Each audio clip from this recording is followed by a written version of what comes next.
Hello दोस्तों, नमस्कार। आप सभी का स्वागत है हमारे YouTube channel P S sir education पर। और अपन बात कर चुके थे डाइस के दो पार्ट की, और दो पार्ट अपन पढ़ चुके थे जब पासे का एक प्रारूप दिया गया हो, और आज पढ़ रहे हैं पासे के जब 3 या 3 से अधिक प्रारूप दिए गए हो। ये 1 और 2 वाले अपन पढ़ चुके थे। तो लेकिन सभी कहानी, जो पूरी कहानी है वो वहाँ से शुरू होगी जहाँ से अपन ने स्टार्ट की थी। तो चैनल को पहले शेयर कर दीजिए, लाइक कर दीजिए और वीडियो को पूरा देखिए, क्योंकि आपके बिल्कुल पूरी आपको सिस्टम से पढ़ाई जाएगी। एक भी आपका क्वेश्चन गलत नहीं जाएगा यदि आप अच्छे से पढ़ेंगे। तो देखिए, जब 3 या 3 से अधिक प्रारूप दिए जाए तो आपको क्या करना है। तो यहाँ से अपन बात करते हैं, वही सारे नियम अपन यहाँ उठाएंगे, लेकिन बात करेंगे क्वेश्चन नंबर 1 से।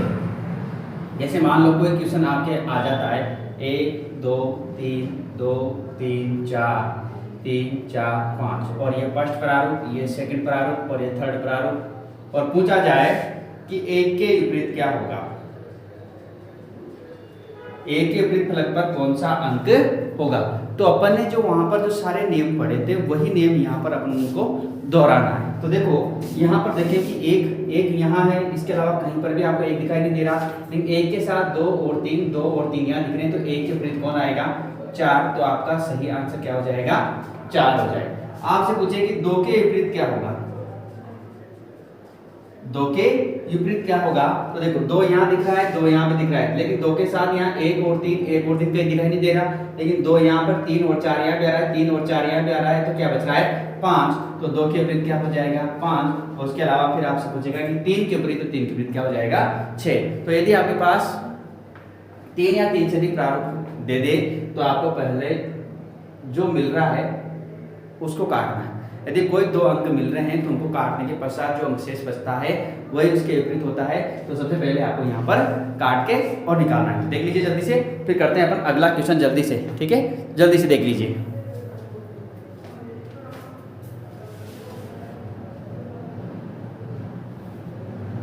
बात करते हैं अगले क्वेश्चन की ओर। Question number 2।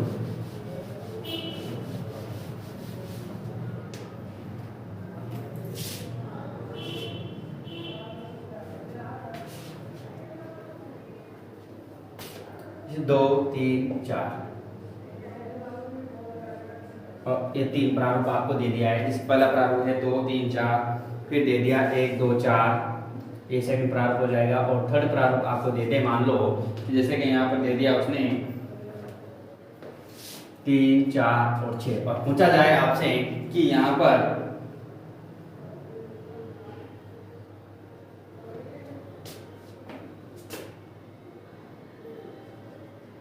अंक 4 शीर्ष में है तो तल में कौन सा अंक होगा।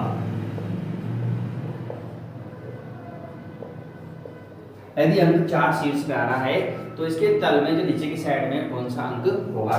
तो सबसे पहले अपन यहाँ निकाल लेते हैं। तो देखो यहाँ पर अपने को एक चीज पता लग रही है कि 2 और 4, 2 और 4 यहाँ आ रहे हैं, तो 1 और 3, मतलब 1 के विपरीत कौन जाएगा, 3। कौन जा रहा है, 3, क्योंकि 2 4 यहाँ मिल रहा है, 2 4 यहाँ, तो 1 और 3। ठीक है, उसके बाद देखिए कि 4 3 यहाँ मिल रहा है, 4 3 यहाँ मिल रहा है, तो 2 के विपरीत कौन जाएगा, 6। तो 2 के विपरीत कौन हो गया, 6। अब यहाँ पर बच रहा है कि 4 के विपरीत कौन आएगा, तो 4 के विपरीत कौन आ रहा है, केवल 5। कौन आ रहा है, 5। तो ये 4 जब ऊपर आएगा तो 5 कहाँ आएगा, नीचे आएगा। कहाँ आएगा, तो यहाँ पर आपका सही आंसर होगा कि इसके नीचे क्या आएगा, 5। इसमें भी 5 आएगा, इसमें भी 5 आएगा और इसमें भी 5 आएगा। तो आपका सही आंसर होगा 5। कौन सा हो जाएगा, 5। तो इसके 4 के विपरीत कौन आएगा, 5 आएगा। तो आपका सही आंसर होगा 5 5 5।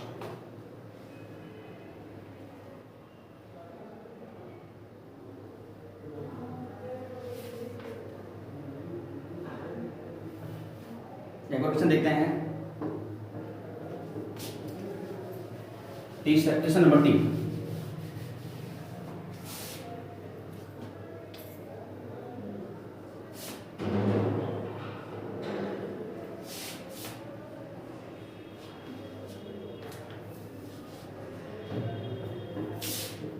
A B C ये पहला प्रारूप, इसके बाद दूसरा प्रारूप है C D E, C D E, first second, और थर्ड प्रारूप है यहाँ पर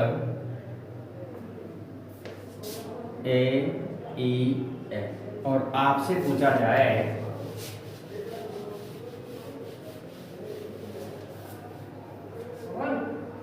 कि बी के विपरीत कौन सा वर्ण होगा, बी के विपरीत कौन सा वर्ण होगा, तो जल्दी से आप आंसर देंगे कि बी के विपरीत कौन सा वर्ण होगा।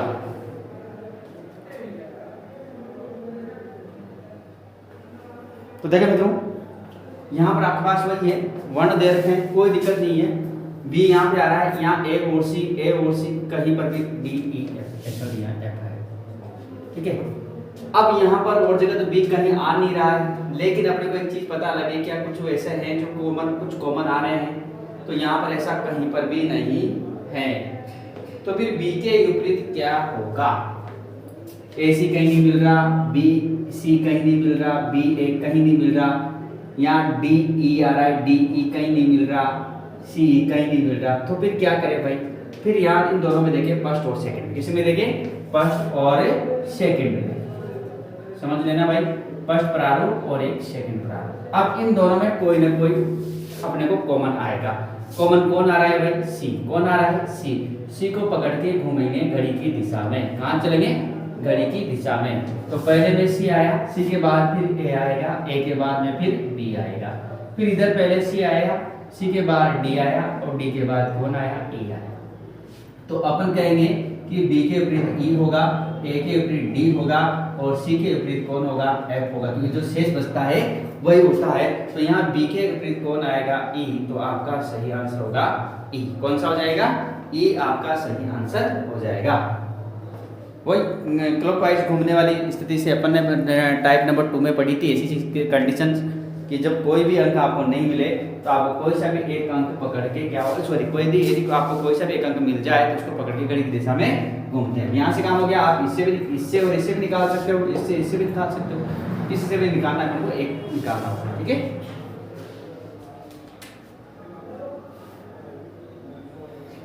और क्वेश्चन लेते हैं, क्वेश्चन नंबर 4।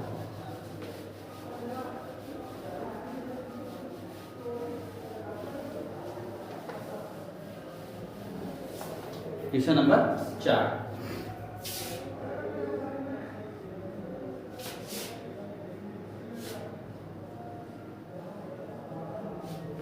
ये 4 प्रारूप, इसने मान लो 4 प्रारूप आपको दे दे, तो फिर क्या करना है, इसके लिए भी क्वेश्चन 4 5 6 1 4 2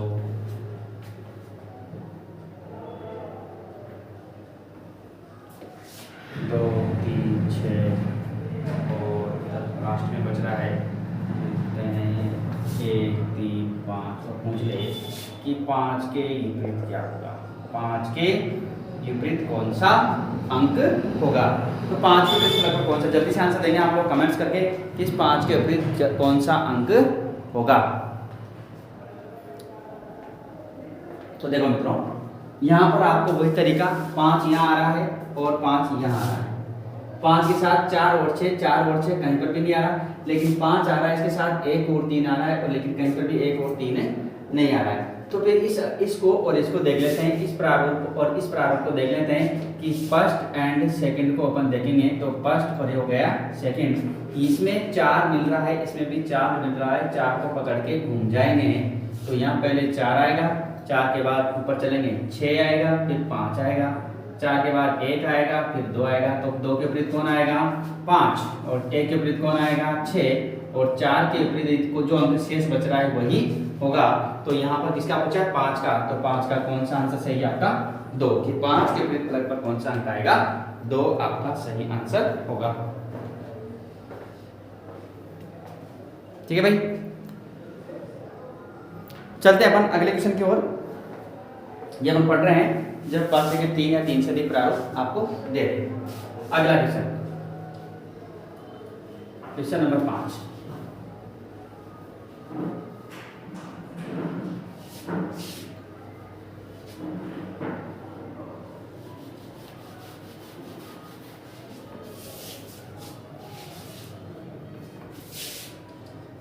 क्वेश्चन नंबर 5।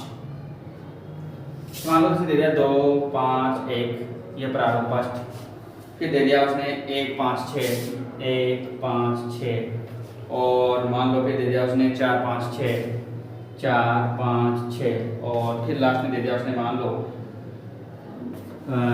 2 3 4 और उसने पूछा कि यहाँ पर आप बताएंगे कि 4 के विपरीत कौन सा अंक होगा 4 के। तो जल्दी से आप आंसर देंगे कि 4 के विपरीत कौन सा अंक होगा, जल्दी से आंसर दें।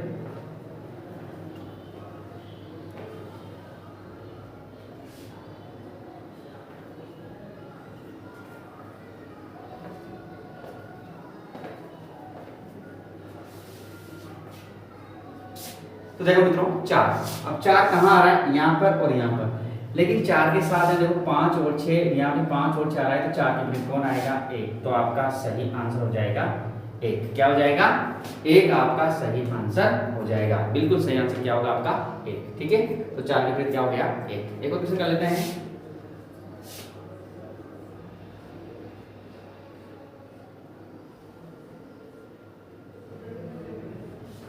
वही 4 प्रारूप है, मान लेते हैं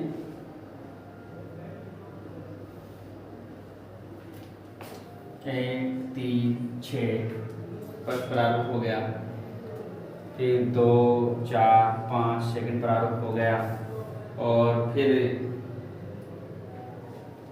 मान लेते हैं 1 3 5 थर्ड प्रारूप हो गया और लास्ट प्रारूप बचा है उसमें मान लेते हैं कि यहाँ लिखा हुआ है, मान लेते हैं 2 3 6 और पूछा जाए आपसे कि यहाँ पर आप बताएंगे कि 5 के विपरीत क्या होगा। किसके विपरीत बेटा 5 के विपरीत कौन सा अंक होगा। तो जल्दी से आप आंसर देंगे कि इसका आंसर क्या होने वाला है।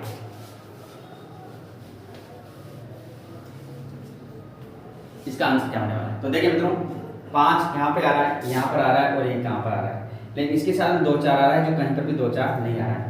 फिर यहाँ 5 आ रहा है, इसके साथ 1 और 3 आ रहा है। तो देखो मित्रों 1 और 3 यहाँ भी आ रहा है, 1 और 3 यहाँ भी आ रहा है, तो 5 के विपरीत कौन हो जाएगा 6। तो आपका बिल्कुल सही आंसर क्या हो जाएगा 6। तो आपने जो दोनों इसके पहले का जो वीडियो है यदि वो आपने नहीं देखा है तो उसको देखिए पहले, और उसके आधार पर ही आपको ये वाली टाइप आराम से सोल्व हो जाती है। यदि आपने वो नहीं पढ़ा है तो पहले उसको देखिए और फिर उसके बाद में क्वेश्चनों को सोल्व इसी वीडियो को देखिए ताकि आपकी कोई समस्या नहीं आएगी। ठीक है, तो चलते हैं अगले क्वेश्चन की ओर। और इसके बाद अपन दिल्ली पुलिस और जो एसएससी जीडी है उसके लेकर अपन क्लास लेके आ रहे हैं। एसएससी जीडी का अभी अपने बैच चलाएंगे, मैथ और रीजनिंग और साइंस तीनों, और इंडिया लेवल का जो भी छोटा पार्ट है वो भी लेके, लेकिन ज़्यादा जो इंपॉर्टेंट है एसएससी जीडी में वो है मैथ्स और रीजनिंग ज़्यादा इंपॉर्टेंट है और साइंस है। तो इसको अपन लेके आएंगे बहुत जल्दी से एसएससी जीडी के नए बैच। ठीक है, ये भी चल रहा है राजस्थान पुलिस के लिए। ठीक है भाई, चलते हैं अब टाइप नंबर 4 की ओर। और टाइप नंबर 4 है खुले पासे पर आधारित। किस पर आधारित, खुले पासे पर आधारित।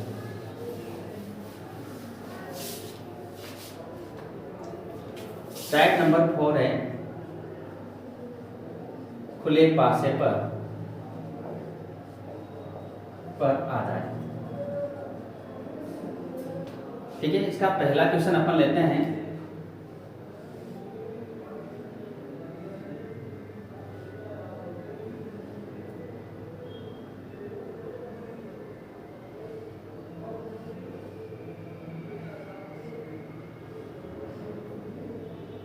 मान लेते हैं 1 2 3 4 5 और 6 और यहाँ देखा कि उपरोक्त खुले पासे को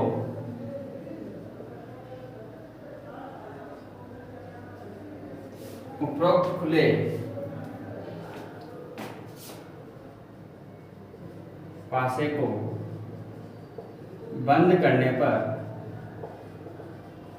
कौन सा प्रारूप बनता है।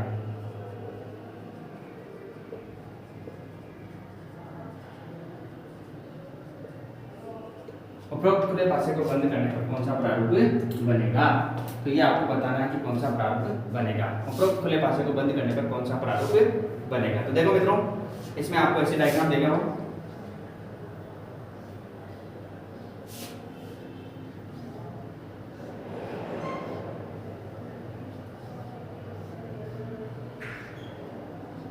और डी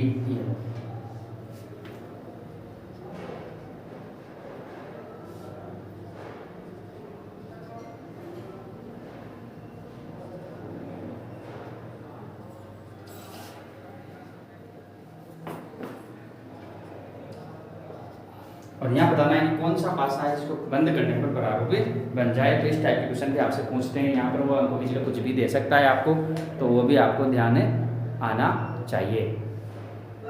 तो जल्दी से आंसर देंगे कि इसका आंसर क्या होने वाला है।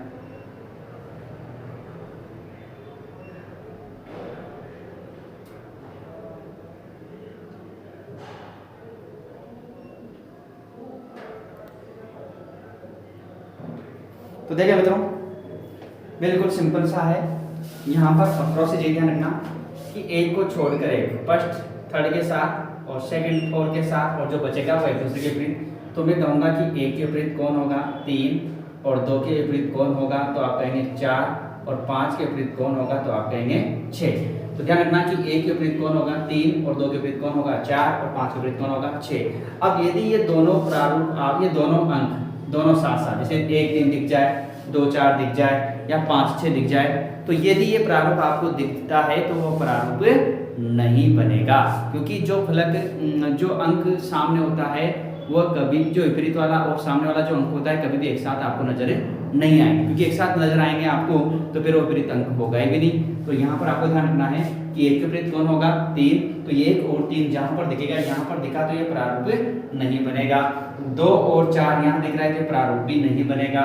5 और 6 यहाँ दिख रहा है तो प्रारूप भी नहीं बनेगा। तो कौन सा प्रारूप बचा है सी।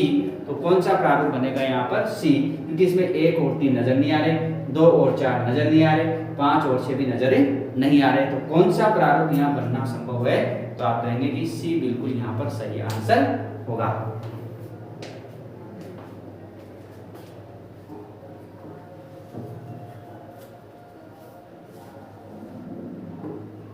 चलते हैं क्वेश्चन की ओर। आपने कर लिया हुआ शायद दूसरा क्वेश्चन, खुले पासे का दूसरा।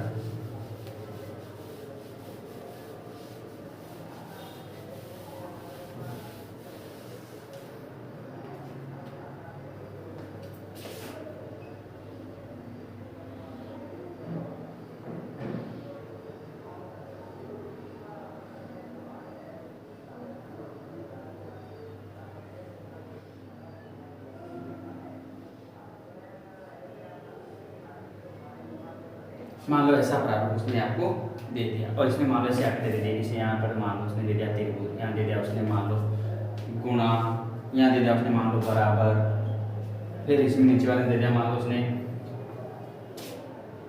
भाग प्लस और माइनस, और फिर इसने बोल दिया कि उपरोक्त खुले पासे को बंद करें तो कौन सा प्रारूप बनेगा। मतलब आपको क्या बताना है, कौन सा प्रारूप बनेगा।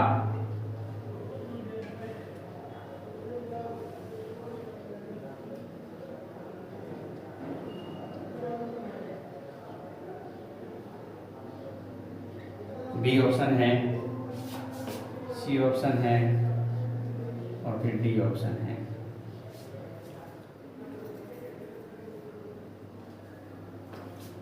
गुणा भाग दे दिया, मान लो गुणा दे दिया, भाग दे दिया, और मान लेते हैं प्लस दे दिया। ये तो उसने पहले प्रारूप, आप जल्दी से आंसर की निकाले कि कौन सा आंसर होगा। फिर दे दिया उसने मान लो त्रिभुज भाग और गुणा दे दिया, त्रिभुज भाग और गुणा दे दिया,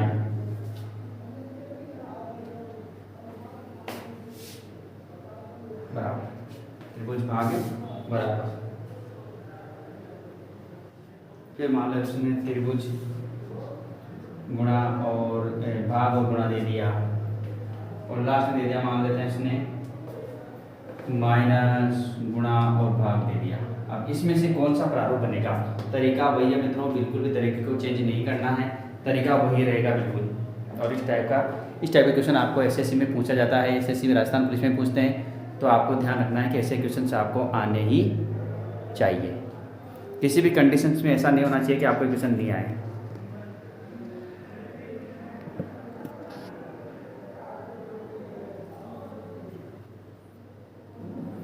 तो देखते हैं इसका आंसर क्या होने वाला है।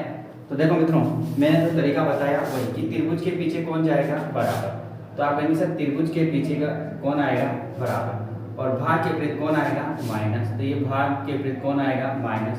तो फिर बचा है गुणा और प्लस, तो गुणा के विपरीत कौन आएगा प्लस। अब जहाँ पर गुणा और भाग दिखेगा वो प्रारूप नहीं बनेगा, जहाँ भाग और माइनस दिखेगा वो प्रारूपी नहीं बनेगा, और जहाँ त्रिभुज और बराबर साथ में दिख जाए प्रारूपी नहीं बनेगा। अब देखो त्रिभुज और बराबर दिख रहा है, ये वाला नहीं बनेगा।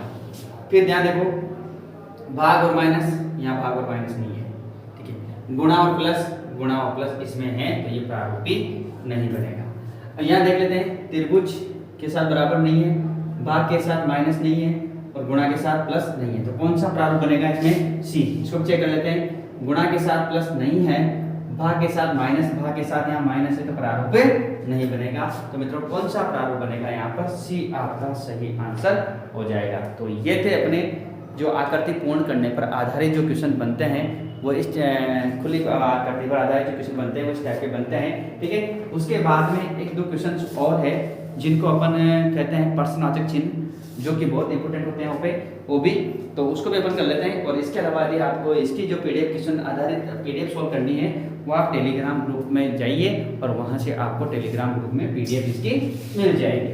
तो पीडीएफ आप देखें तो पीडीएफ आपको वहाँ से प्रैक्टिस के तौर पर जो सॉल्व करने के क्वेश्चन आपको वहाँ से कर सकते हैं। पीडीएफ ग्रुप टेलीग्राम ग्रुप में जाइए और पीडीएफ वहाँ से आपको उपलब्ध हो जाएगी। यस, पीडीएफ हो जाएगी और जो पेपर है वो भी यहाँ से स्टार्ट मिल जाएगा आपको। तो नेक्स्ट टाइप है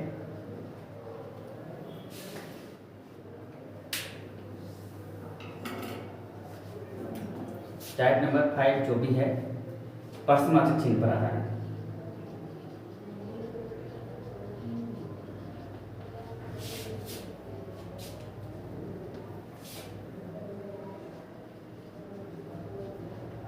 प्रश्नवाचक चिन्ह पर आधारित इसकी अपन बात कर रहे हैं। तो देखो इसमें जो क्वेश्चंस बनते हैं वो ये देखिए,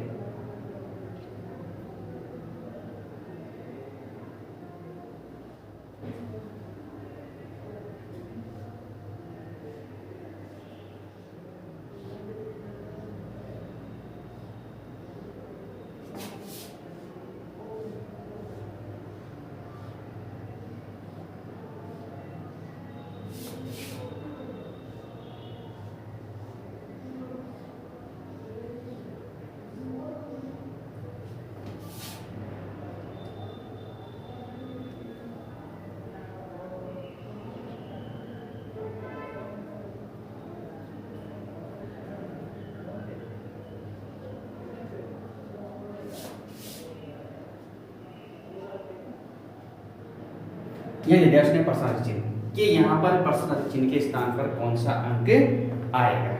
ये दो बातें आपको इसमें ध्यान रखनी पड़ेगी कि प्रश्नवाचक चिन्ह जब भी पूछे आपसे तो बहुत इजी आंसर आपको निकालना है। कैसे निकालना है? सबसे पहले आपके पास जो प्रारूप 1 और प्रारूप 2 दे रखा है, इसमें आपको विपरीत फलक का अंक ज्ञात करना है। किसका अंक ज्ञात करना है? विपरीत। अब देखिए कि प्रारूप फर्स्ट और प्रारूप सेकंड में आपको कोई ना कोई एक अंक मिला। कौन मिला? 3। तो सबसे पहले आपने लिख दिया 3 के बाद इसको घड़ी की दिशा में चलना है, तो 3 के बाद 1 आएगा, उसके बाद 2 आएगा, 3 के बाद 4 आएगा, फिर कौन आएगा? 5। तो 2 के विपरीत 5 और 1 के विपरीत 4 और 3 के विपरीत जो अंक शेष बचेगा वही इसके विपरीत होता है, तो कौन आ जाएगा? 6। अब देखो यहाँ 1 के बाद 2 आ रहा है, 2 के बाद इधर क्या आ रहा है? 3। कौन सी डायरेक्शन है? घड़ी की, क्लॉकवाइज। कौन सी डायरेक्शन है? क्लॉकवाइज। फिर देखिए यदि यहाँ 1 के बाद इधर चलेंगे तो क्या आ रहा है? 2। क्या आ रहा है? 2। कौन सी डायरेक्शन है? क्लॉकवाइज। अब यदि ये 2 इधर आ रहा है तो कौन सी डायरेक्शन जाती है? एंटी क्लॉकवाइज, घड़ी की विपरीत दिशा। तो यहाँ पर इसके बाद इधर कौन आएगा? तो इधर वही अंक आएगा जो यहाँ पर होगा। यदि दोनों की दिशा समान है तो समान अंक आएगा। तो यहाँ 3 है तो यहाँ पर भी कौन आएगा? 3। ठीक है, ऐसा कब है? जब दोनों की दिशा समान हो। दोनों की दिशा क्या हो? समान। दोनों की दिशा समान हो तो वही अंक आएगा जो यहाँ पर होगा। तो यहाँ पर क्या आएगा? 3 आएगा। ठीक है, तो ये क्वेश्चन आपको ध्यान रखना है। लेकिन यदि यहाँ पर इसी का दूसरा क्वेश्चन बनाना चाहो तो पहले लिख लीजिए, इसका दूसरा क्वेश्चन अपन बना दें।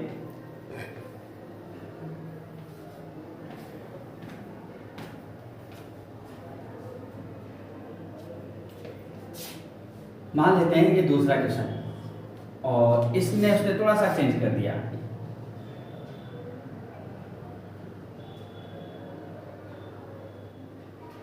यहाँ दे दिया उसने प्रश्नवाचक चिन्ह और यहाँ दे दिया उसने 2। इतना सा क्वेश्चन चेंज कर दिया। अब जब इतना चेंज किया तो इसमें तो कोई फर्क नहीं पड़ेगा, वही 1 2 1 2 और एक सेम लेकिन अब यहाँ देखेंगे तो ये 1 से 2 कहाँ आ रहे हैं, इधर आ रहे हैं, इधर के बाद इधर जाएंगे, तो ये डायरेक्शन कौन सी होगी, एंटी क्लॉकवाइज। कौन सी डायरेक्शन होगी, एंटी क्लॉकवाइज हो गई। तो यहाँ पर फिर कौन सा अंक होगा, तो क्योंकि इसकी और इसकी दिशा समान नहीं है, क्योंकि इसकी क्लॉकवाइज है और उसकी एंटी क्लॉकवाइज है, तो यहाँ पर 3 के विपरीत फलक पर जो अंक आएगा वो उसका आंसर होगा। तो फिर यहाँ पर इसका कौन सा आंसर सही होगा, 6, क्योंकि इसके विपरीत फलक का जो अंक होगा वो यहाँ पर आएगा।